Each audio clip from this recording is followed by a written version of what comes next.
Hello दोस्तों, स्वागत है आप सभी का इस वीडियो में। ये वीडियो है part of our 50 days 50 marks series, जहां पर हम एग्जाम से पहले के 50 डेज का हमें कैसे बेस्ट यूटिलाइजेशन करना है so that we aim to get at least 50 marks in our exam. ये चीज कर रहे हैं। Okay, so here we will be discussing the most important topics which are relevant for the upcoming exam, जिनसे पहले भी क्वेश्चन आ चुका है ऑफ डिफरेंट चैप्टर्स। और इन टॉपिक्स से कैसे क्वेश्चंस पूछे गए हैं वो भी देखेंगे, और कैसे क्वेश्चंस पूछे जा सकते हैं वो भी देखेंगे। और कोई टॉपिक है जिनसे क्वेश्चन एक्सपेक्टेड एग्जाम में, वो टॉपिक्स को भी हम पढ़ेंगे। Right, so this is day 49, almost at the end of this series. Okay, so here we will be discussing chapter number 43। Right, तो ये पेंशन प्रोडक्ट से रिलेटेड है। पिछला चैप्टर हमारा इंश्योरेंस प्रोडक्ट से रिलेटेड था। तो इन दोनों ही चैप्टर्स में जो हमारे गवर्नमेंट इनिशिएटिव से उनसे ज्यादातर क्वेश्चन आते हैं। पेंशन की अगर हम बात करें, ये रिटायरमेंट के टाइम पे आपके पास जो अर्निंग्स है वही आपको आपके यूज होते हैं, बिकॉज रिटायर हो गए, अब तो जॉब नहीं है। तो कॉस्ट ऑफ लिविंग भी धीरे धीरे करके इंक्रीज हो रहा है, मेडिकल नीड्स है, तो इसके लिए प्रोटेक्शन प्रोवाइड करना है, यानी कि मनी नहीं रहेगा तो सर्वाइवल आपका डिफिकल्ट हो जाता है। So for that pension is given. तो पेंशन में मंथली इनकम प्रोवाइड किया जाता है। इंश्योरेंस के कंपैरिजन में, इंश्योरेंस में प्रीमेच्योर डेथ कवर होता है, पेंशन जो है लॉन्ग लाइफ कवर होता है। लॉन्ग लाइफ अगर है तो उस टाइम पर मनी की रिक्वायरमेंट है, तो that is what is the help given by the pension. Operation की स्टेजेस के एक्यूमुलेशन, यानी कि लेट्स से 60 इयर्स तक आप मनी एक्यूमुलेट करते हैं अपने पेंशन कॉर्पस में, पैसा पे करते रहते। And finally after the retirement age, vesting age जिसे कहा जाता है, वेस्टिंग स्टेज। तो रिटायरमेंट के बाद आपको जो है पैसे मिलते रहते हैं एवरी मंथली या पीरियोडिक बेसिस पे। ठीक है, मोस्टली मंथली बेसिस पे होते हैं। कोर फंक्शंस क्या है? ये एक रिसीट, जो भी रिसीट्स है उन्हें कलेक्ट करना, पेंशन प्रोडक्ट्स में बेनिफिट्स को पेमेंट करना, यानी कि जो भी पेंशन के बाद पेंशन जो आपका मिलता है आफ्टर द 60 इयर्स या रिटायरमेंट एज, वो बेनिफिट्स आपको सही तरीके से मिले, वो फंड्स आपके इन्वेस्ट हो, record keeping, data and financial statement reports वगैरह बनाने, ये सब पेंशन जो फंड्स है एंड एंटिटीज कंपनीज है उनके मेन फंक्शंस हम कह सकते हैं। अब पेंशन स्कीम कौन कौन से, ये हम मेनली यहाँ पे डिस्कस करेंगे। तो the first one is the employ provident fund scheme. ठीक है, ईपीएफ है सबसे पहला।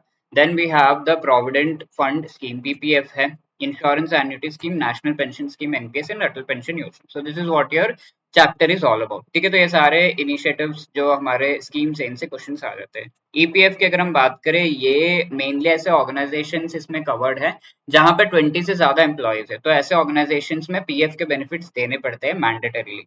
Employees provident fund organisation, EPFO के द्वारा ये जो है ईपीएफ चलाया जाता है 1952 में। तो EPFO works under the ministry of labour, government of India. ये भी एग्जाम में पूछा हुआ है। और इसके फंड्स जो है वो मैनेज किए जाते हैं, जो भी पेंशन फंड्स आपको ईपीएफ के थ्रू कलेक्ट हो रहे हैं बाय द ईपीएफओ, तो उसे मैनेज यानी कि इन्वेस्ट करने का काम public sector undertaking, public sector banks का होता है। जनरली मैंडेटरी होता है, और कई बार ऐसा होता है कि सेम काइंड ऑफ बेनिफिट्स जो कंपनी वो खुद प्रोवाइड कर रहा है पीएफ जैसे, तो not required, otherwise you have to definitely go for the PF thing. ठीक है, साथ के साथ यहाँ पे ये जो पीएफ रिलेटेड चीजें हैं ईपीएफ के, वो ईपीएफओ को एक्चुअली एक सेंट्रल बोर्ड ऑफ ट्रस्टी के द्वारा चलाया जाता है।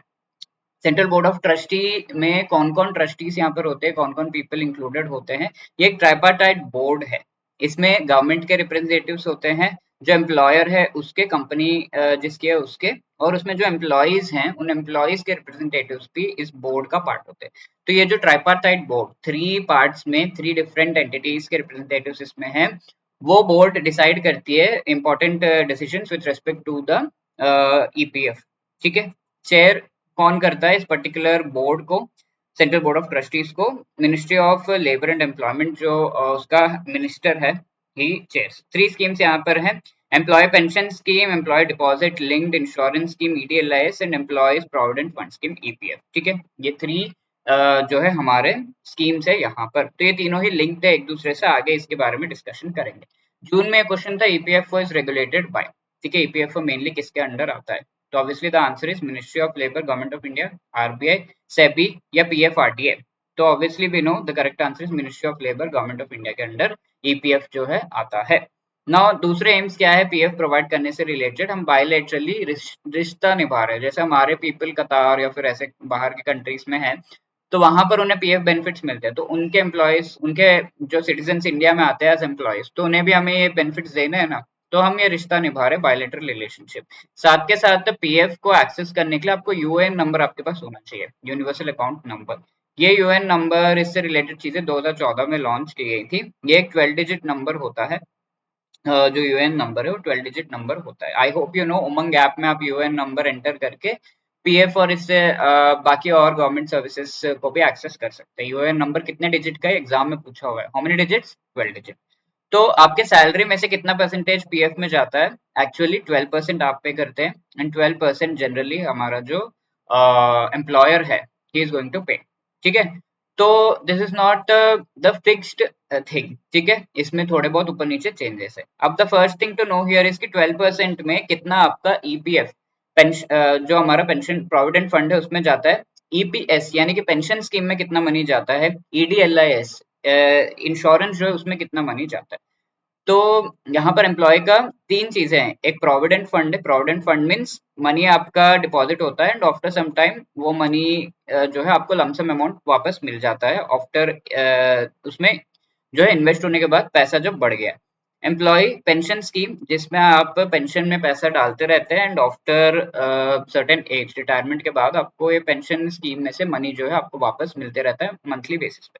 ठीक है, तीसरा ईडीएलआईएस जो कि आपको डिपॉजिट लिंक्ड इंश्योरेंस है। डिपॉजिट जो आप पैसे कर रहे हैं, ये मनी अगर ईपीएफओ वापस लौटा नहीं पा रहा है तो इस इंश्योरेंस में से आपको पैसे लौटाए जाए। ठीक है, ईडीएलआईएस। तो ये किस किस तरीके से आपका 12% जो है और एम्प्लॉयर का 12% है डिवाइड होता है।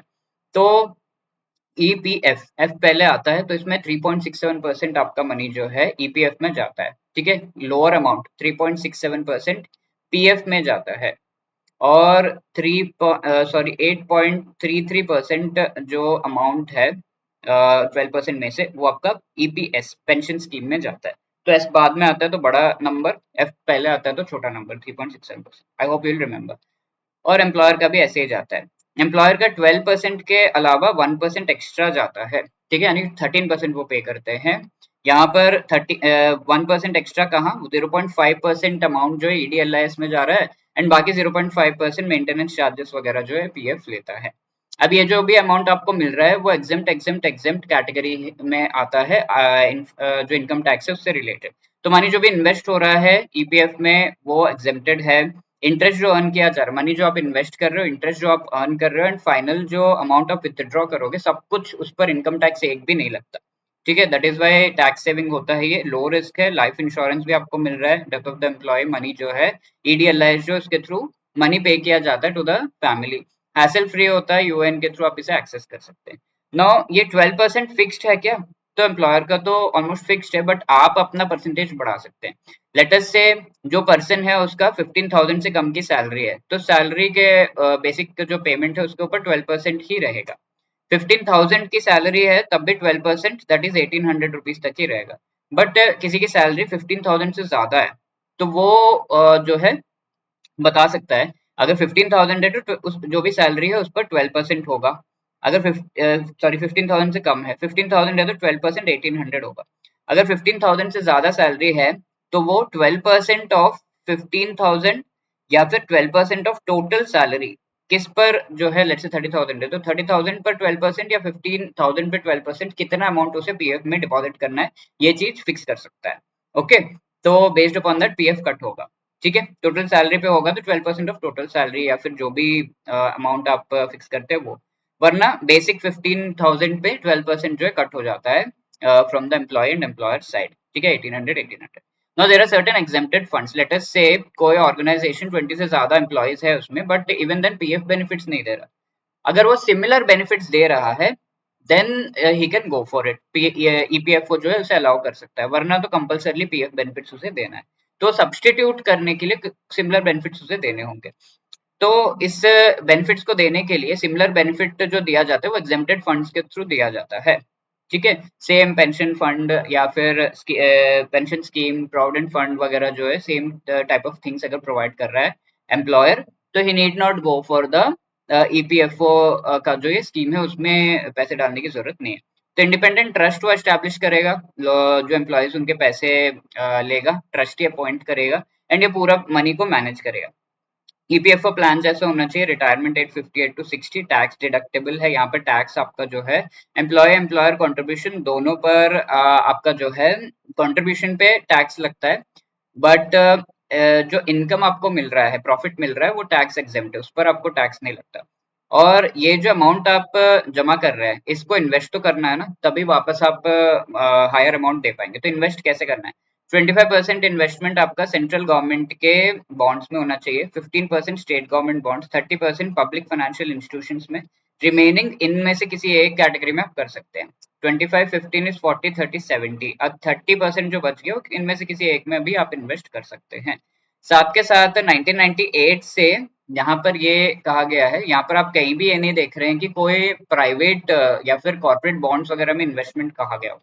तो 1998 से ये चीज अलाउ कर दी गई है, 10% प्राइवेट सेक्टर बॉन्ड्स में भी इन्वेस्ट किया जा सकता है। तो these are the exempted funds. Now public provident fund, PPF. PPF भी एक प्रोविडेंट फंड, यानी कि एक अमाउंट जो है जमा होते रहता है and eight the and lump sum amount आपको मिल जाएगा। नेशनल सेविंग्स इंस्टीट्यूट के द्वारा ये चलाया जा रहा है, बट इसमें एक चीज है कि लॉक इन पीरियड 15 साल का होता है। जो आप पैसे डाल रहे हो तो 15 साल के बाद ही आपको जो है उसका टोटल अमाउंट, फुल बेनिफिट जो है मिलेगा, उससे पहले नहीं। दैट इज द थिंग, 15 साल तक आपको पैसे उसमें डालने होंगे पीपीएफ में। अब इस चीज को आप एक्सटेंड कर सकते हैं 5 मोर ईयर्स, 15 से ज्यादा। और इसमें जो भी इन्वेस्टमेंट आपका जा रहा है, ठीक है, इन्वेस्टमेंट जो जा रहा है वो टैक्स एग्जेम्प्ट होता है। टैक्स एग्जेम्प्ट यानी कि 1.5 लाख वाला 80 सेक्शन 80 सी आईटी एक्ट में जो एग्जेम्पशन दिया हुआ है वो पीपीएफ के लिए भी दिया हुआ है। तो उस एग्जेम्पशन के अंदर आप जो है इनकम टैक्स आपका कटेगा नहीं, even though money you are paying for this, उस पर कोई इनकम टैक्स नहीं है। और जो भी रिटर्न है वो कम्प्लीटली टैक्स एग्जेम्प्ट है, कोई भी उस पर पैसा जो है नहीं कटेगा। नाउ इन्वेस्टमेंट जो आप कर रहे हैं वो 500 टू 1.5 लाख रुपीस हो सकता है, 12 इंस्टॉलमेंट्स में आप पे कर सकते हैं। मल्टीपल अकाउंट्स अलाउड नहीं है, और एनुअली कंपाउंडेड, तो इंटरेस्ट आपको हाई मिलता है यहाँ पर। साथ के साथ कौन इन्वेस्ट कर सकता है? एनआरआई या हिंदू अनडिवाइडेड फैमिली, वो लोग नहीं कर सकते हैं। And third and fifth year के बीच में जो है लोन भी ले सकते हैं इस पर्टिकुलर पीपीएफ अमाउंट के ऊपर। तो एक क्वेश्चन तो एग्जाम में पक्का पक्का आता है, मई में ये क्वेश्चन आया था, लॉक इन पीरियड पीपीएफ का कितना है? तो the answer is 15 years, C. Okay, similarly June में भी same question, C 15 years is the right answer. Now October में ये वाला क्वेश्चन आया था कि ईपीएफ और ईपीएस में 12% में से कितना कितना जाता है। तो P F, F is smaller one, इसमें आपका 3.67% जा रहा है, एंड ईपीएस इसमें 8.33% जा रहा है। ओके, तो इस तरीके से होता है। ईपीएफ में 3.67 and 8.33। Okay, so A will be the right answer here, not C. A will be the right answer, 8.33%. Okay, A will be the right answer. UAN जो है कितना डिजिट नंबर है? 12 डिजिट नंबर, C यहाँ पर सही है। ठीक है, the other thing here is the insurance annuity scheme, जिसके बारे में हम ऑलरेडी डिस्कस कर चुके हैं, रिटायर्ड पीपल के लिए है। इंश्योरेंस में एन्युटी स्कीम में अगर आप पैसे डाल रहे हैं तो वो पेंशन जैसा है, आपको सर्टेन एज के बाद जो है पैसे मिलने लगते हैं मंथली बेसिस या फिर प्रॉपर फ्रीक्वेंसी जो भी आपने कहा है उसके basis. Next is a national pension scheme, ये पीएफआरडीए के द्वारा चलाया जाता है। ये पहले तो ओनली पब्लिक सेक्टर एम्प्लॉयज के लिए ये स्कीम लाया गया था पेंशन स्कीम 2003 में। 2009 में इसे सबके लिए ओपन कर दिया गया। ठीक है, जहां पोस्ट रिटायरमेंट आप 60% अमाउंट निकाल सकते हैं, 40% मंथली पेंशन के रूप में दिया जाता है। टैक्स एग्जेम्पशन 80C 80CCD में भी आपको एनपीएस का मिला हुआ है। और एनपीएस को आप प्राण नंबर से एक्सेस कर सकते हैं, जो कि 12 डिजिट नंबर है। और ये generate and maintain central record keeping agency which is an intermediary under the PFRDA, उसके द्वारा चलाया जाता है। इसमें दो टाइप के अकाउंट आपके खुलेंगे, टायर 1 कंपलसरी अकाउंट है, टायर 2 जो है ये नॉर्मल वॉलंटरी अकाउंट है, कंपलसरी नहीं है इसको खोलना। तो टायर 1 अकाउंट में जो भी पैसा जा रहा है उसको आप विथड्रॉ बीच बीच में से नहीं कर सकते, बट टायर 2 में से विथड्रॉ, डिपॉजिट इसमें जमा वगैरह कर सकते हैं। ठीक है, liquidity of investments and withdrawals होते हैं टायर 2 में। एंड टायर 1 अकाउंट होगा तभी आपको टायर 2 अकाउंट खोलने के लिए अलाउ किया जाएगा। डिफरेंट मॉडल्स हैं of investment in the NPS. पहला गवर्नमेंट मॉडल, जो कि मैंडेटरी है, गवर्नमेंट एम्प्लॉय है तो मैंडेटरी है, आपका पैसा एनपीएस में जाएगा ही जाएगा। ठीक है, 10% सैलरी गवर्नमेंट एम्प्लॉय का एंड 14% एम्प्लॉयर का जाता है। कॉर्पोरेट मॉडल, जो भी इनके एम्प्लॉयमेंट टर्म्स है उसके हिसाब से एनपीएस में पैसा डाल सकते हैं। All citizen model, normal citizen भी एनपीएस में अपना पैसा डाल सकते हैं। ऑल सिटीजन एनआरआई जो 18 to 70 ईयर्स के बीच के, ठीक है। तो अगेन ये सर्वाइवल बेनिफिट है, तो प्रधानमंत्री सुरक्षा बीमा योजना टाइप का है। जितना ज्यादा कंट्रीब्यूशन उतना कम चार्जेस होंगे, और आपका कंट्रीब्यूशन प्लस इन्वेस्टमेंट जो भी ग्रोथ हो रहा है माइनस चार्जेस आपका प्रॉफिट होगा। Distribution point of presence service providers जो केवाईसी करते हैं उनके द्वारा पब्लिक प्राइवेट बैंक्स के थ्रू किया जाता है, और भी कई सारे इंटरमीडिएट्स यहाँ पर इन्वॉल्व होते हैं। इन्वेस्टमेंट जो भी है वो पेंशन फंड मैनेजर्स के द्वारा जो है इन्वेस्ट किया जाता है। By default SBI pension funds limited के द्वारा जो भी पैसा आता है ऑल सिटीजन मॉडल में पैसा आता है इनटू द पेंशन कॉर्पस, वो इन्वेस्ट करके उसे बढ़ाया जाता है, ठीक है। अब investment models active choice and auto choice दो टाइप्स के हैं। एक्टिव चॉइसेस आप कहाँ पर इन्वेस्ट करना है ये भी बता देते हैं अपना पैसा देके, और ऑटो चॉइसेस वो खुद आपके एज के हिसाब से इन्वेस्टमेंट करते हैं। विथड्रॉल यहाँ पर जो भी है वो बीच बीच में आप कर सकते हैं from this pension corpus, even though you do not age जो है रिटायरमेंट एज तक आप नहीं पहुंचे फिर भी आप बीच में विड्रॉल कर सकते हैं। लाइक पार्शियल विड्रॉल अगर हम देखें 5 ईयर्स के बाद 25% जो अमाउंट है वो 3 टाइम्स आप विड्रॉ कर सकते हैं। एंड प्री मेच्योर विड्रॉल आप पूरा अमाउंट विड्रॉ करना चाहते हैं before you reach the retirement as, तो 10 ईयर्स के बाद या फिर 60 से ज्यादा एज किसी की है तो 3 ईयर्स के बाद वो कर सकते हैं। 20% एंड 80% एन्युटी प्लान में इन्वेस्ट करके दिया जाता है। 2.5 लाख से कम का अमाउंट है तो पूरा अमाउंट दे देते हैं। अगर आपको नॉर्मल विड्रॉल की बात करनी है तो रिटायरमेंट एज के बाद होता है, ठीक है। 3 ईयर्स आफ्टर 60 ईयर्स में अगर ज्वाइन किया है तो 3 साल बाद आपको normal withdrawal 60% normally and 40% annuity plan में इन्वेस्ट करके मंथली पेंशन के बेसिस पर आपको मिलता है। कॉर्पस अगर 5 लाख से कम है तो फुल अमाउंट दे देते हैं। 75 ईयर्स के बाद भी क्या कंटिन्यू कर सकते हैं? यस, या फिर आप एग्जिट भी कर सकते हैं 75 ईयर्स के बाद। NPS is administered and regulated by whom? Government of India, Reserve Bank of India, SEBI या फिर PFRD. So obviously PFRD is the most appropriate correct answer. Number of digits in PRAN number, ये जून का question है, answer is B 12 digits, है ना। Now the last one, Atal pension योजना, यहाँ पर पेंशन नॉर्मल पीपल ओपन कर सकते हैं 1000 to 5000 कंट्रीब्यूशन 60 ईयर्स के एज वाले। Any citizen including NRI can do this, 18 to 40 के एज वाले कर सकते हैं, ठीक है। एनआरआई भी यहाँ पर इन्वेस्ट कर सकता है, और उसके पास बैंक अकाउंट या पोस्ट ऑफिस अकाउंट होना चाहिए। गवर्नमेंट एम्प्लॉय भी ज्वाइन कर सकता है बट टैक्स पेयर नहीं होना चाहिए, तो ये ऐसे नहीं, ऐसे कान पकड़ने वाली बात हो गई, तो टैक्स पेयर तो होगा गवर्नमेंट एम्प्लॉय। एक अकाउंट खुलेगा, रुपीज 1000 होगा। यहाँ पर गवर्नमेंट कितना कंट्रीब्यूट करता है? 1000 रुपीज या 50% ऑफ द कंट्रीब्यूशन, ठीक है। 1000 अगर 2000 ऐसे उससे भी 1500 ऐसे है तो 1000 मिनिमम कंट्रीब्यूट करेगा, and 50% of what ever you contribute उसका 50% होता है if it is more than the 1000 rupees amount, ठीक है। 50% अगर 1000 से ज्यादा है, लेट से 1500 है तो 750 नहीं 1000 तक गवर्नमेंट कंट्रीब्यूट करेगा आपके तरफ से। But if it is let से 3000 होगा तो उसका 50% गवर्नमेंट कंट्रीब्यूट करेगा, that is 1500। Clear? That is the thing. Aadhaar based KYC है, 60 ईयर्स से पहले आप एग्जिट कर सकते हैं वॉलंटरी बेसिस पे, कंपलसरी नहीं है। टैक्स बेनिफिट्स एटीसीसीडी एंड एटीसीसीडी 1 भी 50,000 वाला 1.5 लाख वाला आपको मिलता है। 60 ईयर्स से पहले अगर उस पर्सन की डेथ हो गई जिसका अकाउंट है तो टू ऑप्शन है, एक तो आपके जो वाइफ है वो कंटिन्यू कर सकते हैं या पूरा अमाउंट निकाल सकते हैं। सेकंड ऑप्शन इज पूरा जो कॉर्पस है वो वाइफ को दे दिया जाए पेंशन अमाउंट, ठीक है। तो ये हो सकता है कि सेम थिंग वो कंटिन्यू कर सकते हैं, continue contribution spouse name for remaining vesting period, ठीक है।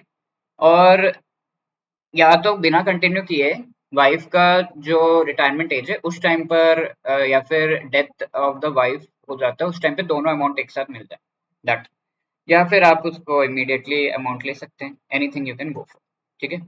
मे का ये क्वेश्चन है, an Indian citizen resident in London wants to join Atal pension Yojana, which among the following statement is correct? If he joins his age is greater than 40, 18 to 40 इसका जो है limit है, तो ये तो करेक्ट नहीं है। अगर इसका एज ज्यादा है 40 से तो वो नहीं ज्वाइन कर सकता। Eligibility condition is that he has a valid savings bank and post office account, so this is right. He can join only after taking permission from EPFO या फिर सेबी या आरबीआई, तो ये तो गलत है, कोई परमिशन की रिक्वायरमेंट नहीं है, तो B is the correct answer here, right. Next, under the Atal pension Yojana minimum guaranteed pension dash per month होता है, ठीक है। कितना अमाउंट आपको पर मंथ गारंटीड पेंशन मिलता है, तो 1000 to 5000, D is the right answer. This is the homework. Atal pension Yojana is being carried out by dash, PFRD, IRDI, NPA या एनपीएस या एलआईसी किसके द्वारा कैरी आउट किया जाता है? ओके, तो this is the question. I hope you will answer it in the comment section. And let me remind you कि हमारा जो क्विक रिवीजन बैच है वो स्टार्ट हो चुका है। एग्जाम से पहले लाइव क्लासेस के थ्रू आपको रिवीजन कराया जा रहा है 1 वीक बिफोर द एग्जाम। जो भी इंपॉर्टेंट टॉपिक्स है सारे कुछ लाइव क्लासेस के थ्रू। ऑल्सो आपको सॉल्व जो है एमसीक्यूज टेस्ट प्रोवाइड किए जा रहे हैं, each and every chapter related and full length mock test. And आपको प्रोवाइड किए जा रहे हैं short notes before the exam revise करने के लिए। अगर आप लाइव क्लास अटेंड नहीं कर पाते हो तो उसकी रिकॉर्डिंग भी मिल जाएगी आपको। Also we have the test series, चारों component related chapter wise MCQs and 40+ full length mock test है। ईच एंड एवरी कंपोनेंट के 10 मॉक टेस्ट आपको प्रोवाइड किए गए। टेस्ट 80 कोड यूज करके आप इसमें जो है डिस्काउंट पा सकते हैं 80% का। एंड हमारे क्विक रिवीजन बैच में जैब 80 कोड यूज करके आप 80% का डिस्काउंट पा सकते हैं। Okay, so that's all from my side. I hope you liked the session. If you did, please do let me know in the comment section. अगर आपको कोई क्वेरी है तो ये हमारा नंबर है, या hello@edutap.co.in पर भी आप जो है अपनी क्वेरी ड्रॉप कर सकते हैं। Wish you all the best for your exam.